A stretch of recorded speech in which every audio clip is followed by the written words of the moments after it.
Residential Report Writing and Case Studies, Chapter 3, Appraisal Report, page 15, SR 2-2A, Roman numeral 6. Requires an appraiser to state the type and definition of value and cite the source of the definition. Comment. Stating the definition of value also requires any comments needed to clearly indicate to the intended users how the definition is being applied. When reporting an opinion of value, state whether the opinion of value is in terms of cash or of financing terms equivalent to cash, or based on non-market financing or financing with unusual conditions or incentives. When an opinion of value is based on non-market financing terms or financing with unusual conditions or incentives, summarize the terms of such financing and explain any influence on value. When an opinion of reasonable exposure time has been developed in compliance with Standards Rule 1-2C, the opinion must be stated in the report.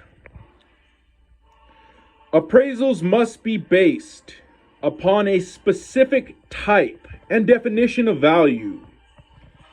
Typically, our mortgage lending clients require us to provide them with a market value opinion. And when they do the definition of market value, they require us to use is usually the Fannie Mae or FIRREA market value definition. Non-mortgage lending appraisal assignments may involve types of value other than market value, but not always. Communication with the client may be necessary for the appraiser to obtain the definition of value that is appropriate for the intended use of the appraisal. An appraisal report must state the value definition being used and also cite the source of the definition. End of page. Page 16. SR 2-2A, Roman numeral 7, requires an appraiser to state the effective date of the appraisal and the date of the report. Two dates must be stated in the report: the effective date of the appraisal, that's highlighted, and the date of the report, that's highlighted also. These two dates are required in every written real property appraisal report, regardless of the report option being used. Remember that the effective date is the effective date of the value, that's highlighted, not necessarily the date the appraiser inspected the property. The appraisal assignment may require a retrospective value in the past or a prospective value, which means in the future. So the effective date in the appraisal is the date for which the value opinion is effective. The report date reflects the date when the appraiser prepared the appraisal report. If the client requires a current opinion of value, the effective date will likely be the date of inspection, although this is not always the case. The effective date can be any date consistent with the needs of the client and the intended use of the appraisal. Fannie Mae and Freddie Mac require that the effective date be the date that the property was inspected. The date of the report is the date that we prepare and sign the appraisal report. Unless we are very quick in our turnaround time, this date is not likely to be the same date as the effective date of the appraisal. For example, it would not be unusual for an appraisal to have an effective date of June 3rd and a report date of June 8th. This would still be considered a current appraisal, as the effective date is contemporaneous with the report date. In a retrospective appraisal assignment, the effective date will be prior to.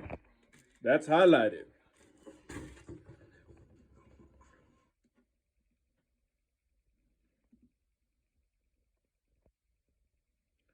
The date of report. In a prospective appraisal assignment, the effective date will be subsequent to. That's highlighted. The date of report.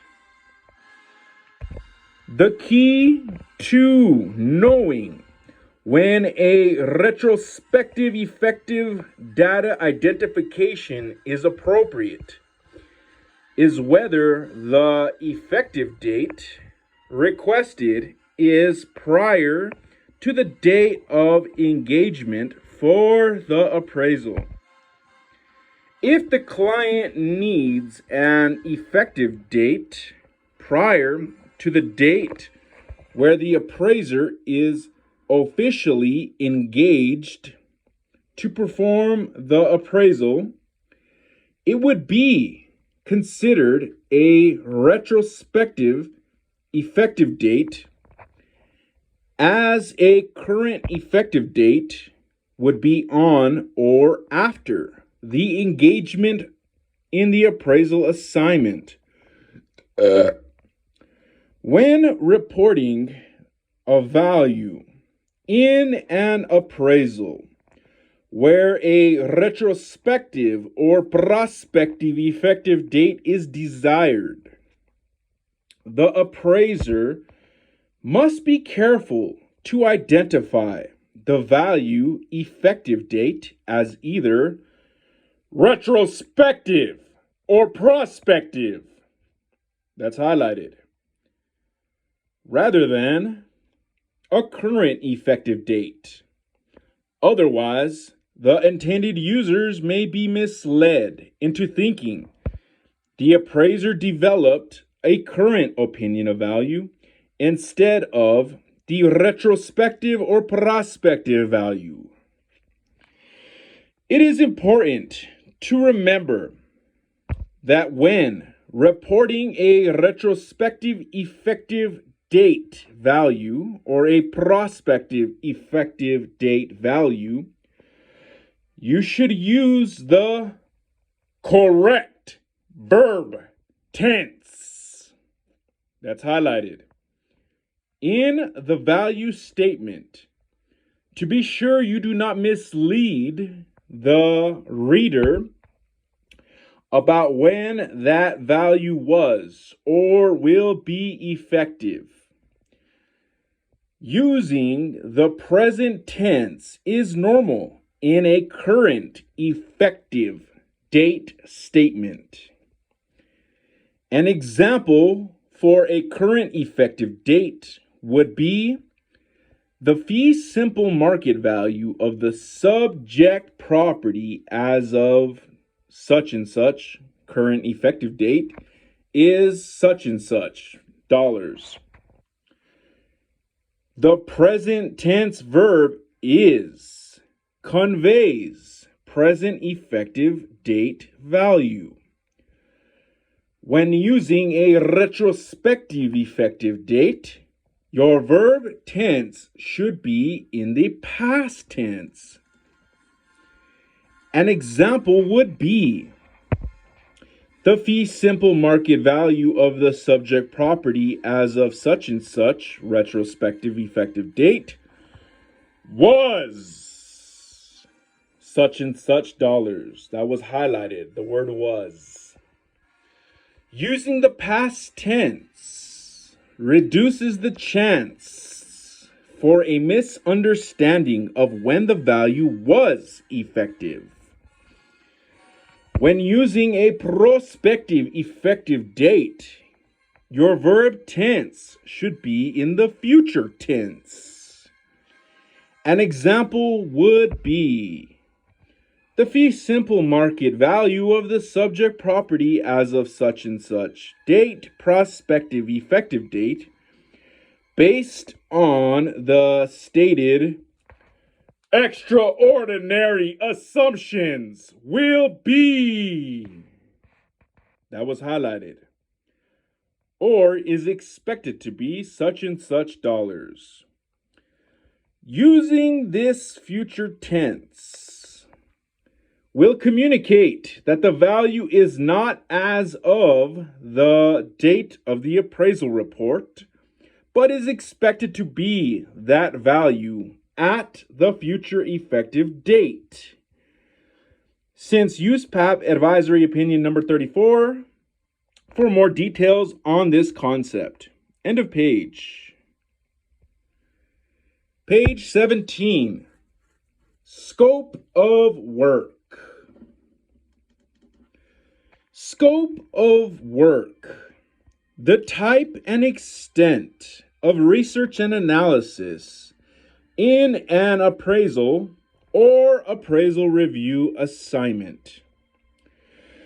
The scope of work rule expounds on the definition and states that scope of work includes, but is not limited to, the extent to which the property is identified, the extent to which tangible property is inspected, the type and extent of data researched, and the type and extent of analysis applied to arrive at opinions or conclusions. Although the scope of work rule is concerned primarily with appraisal development, scope of work shows up in the reporting standards also because the report must contain sufficient information to allow the intended users to understand the scope of work. In other words, intended users need to be told exactly what work the appraiser did when he or she developed the opinion of value. We recommend that you take the time to study this rule for yourself, as it does not pull together into one organized section all of the important scope of work concepts included in USPAP. The requirement to summarize the scope of work in the report is often overlooked by appraisers. While some will maintain that the information found throughout the report is sufficient to effectively summarize through inference. That's highlighted. The scope of work performed by the appraiser. This is at best minimal compliance with this portion of the reporting requirements. The appraiser must summarize the appraisal process performed, as well as those steps in the appraisal process which were not performed. It is not required that each report contain a specific section of the report labeled Scope of Work, although many appraisers choose to do this. It is permissible for an appraiser to include several smaller disclosures regarding the scope of work in different sections of the report.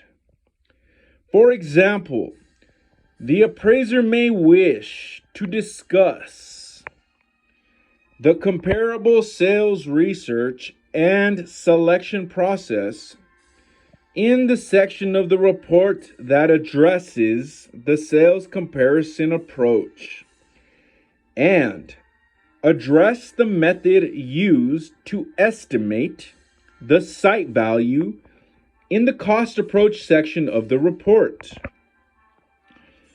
The current Fannie Mae reporting forms feature a pre-printed scope of work paragraph which contains generic language reflecting what Fannie Mae expects as a minimum disclosure of the appraiser's scope of work.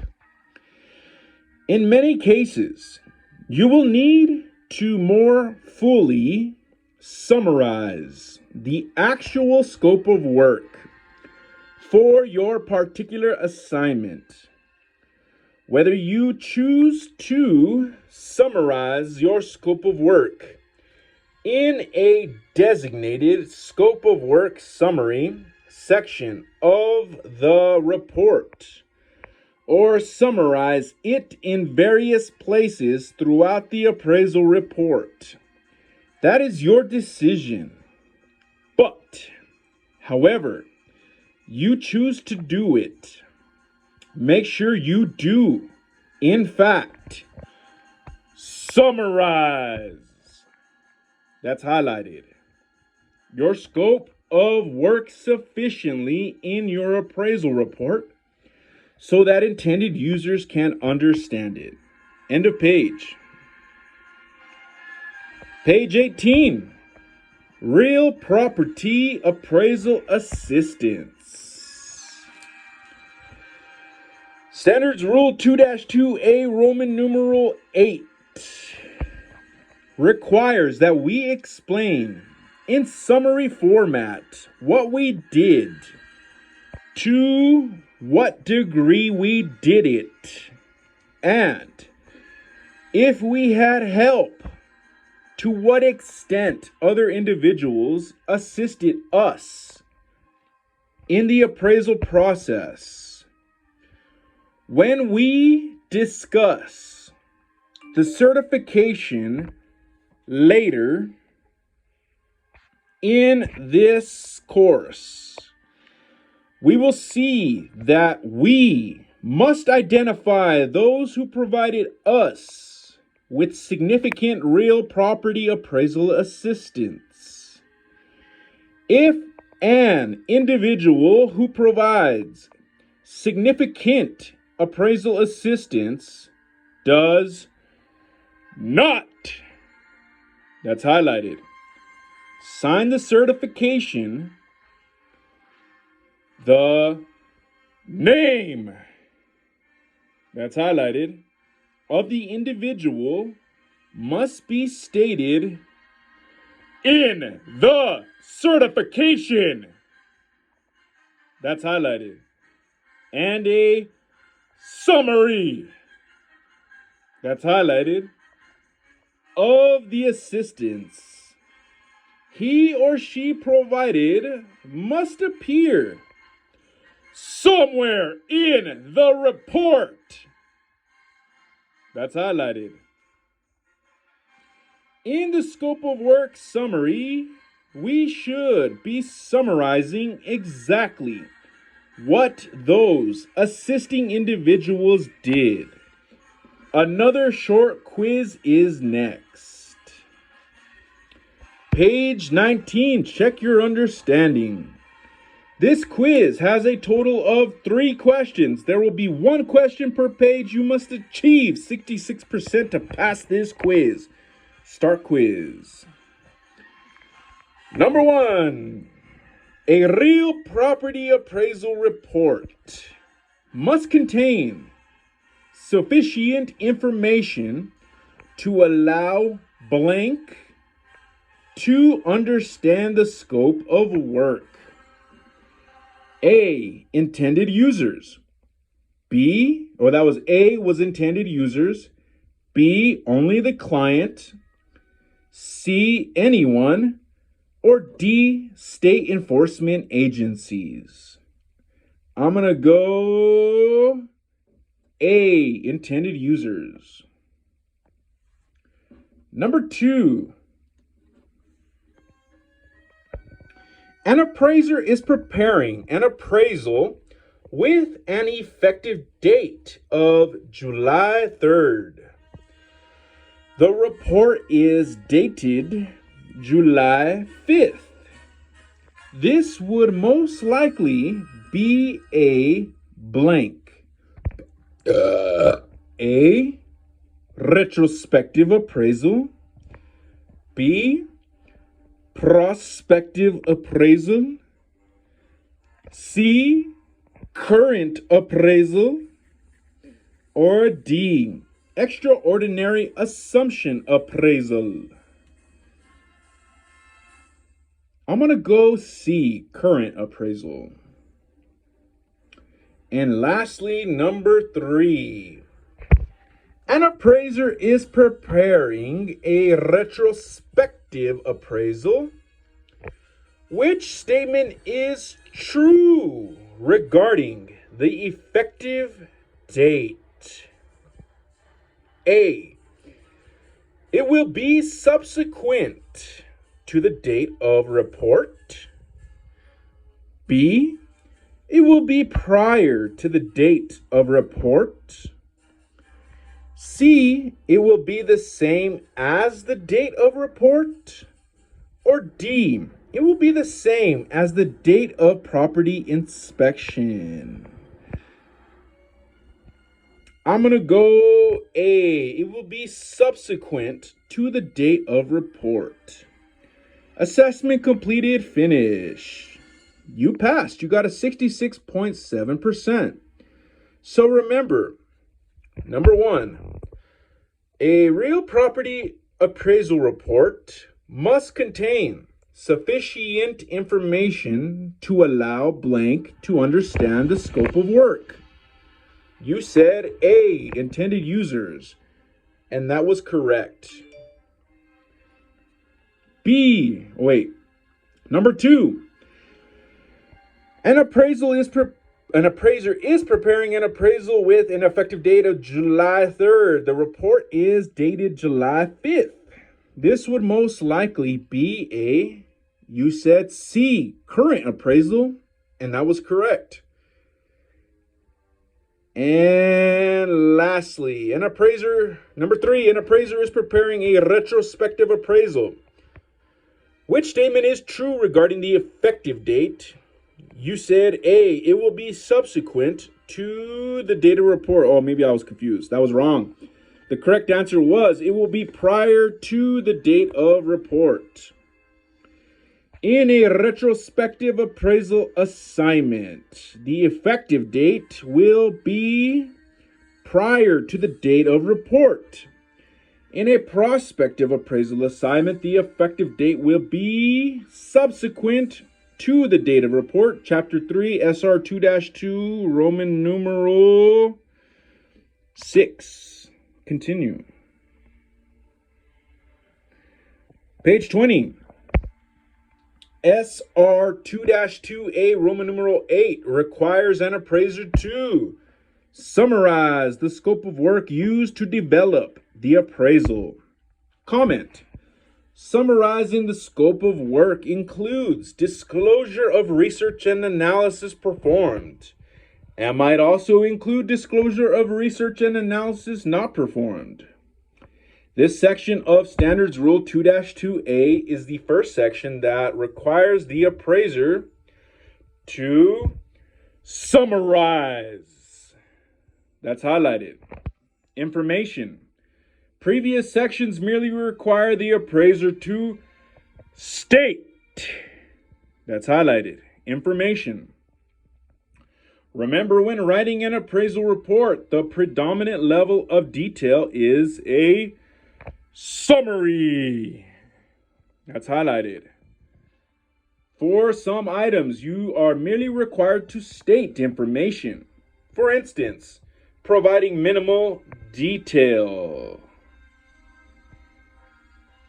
In an unusual appraisal situation where a high level of detail would be needed to make sure intended users understand a particular factor, then providing this higher level of detail would be required. End of page.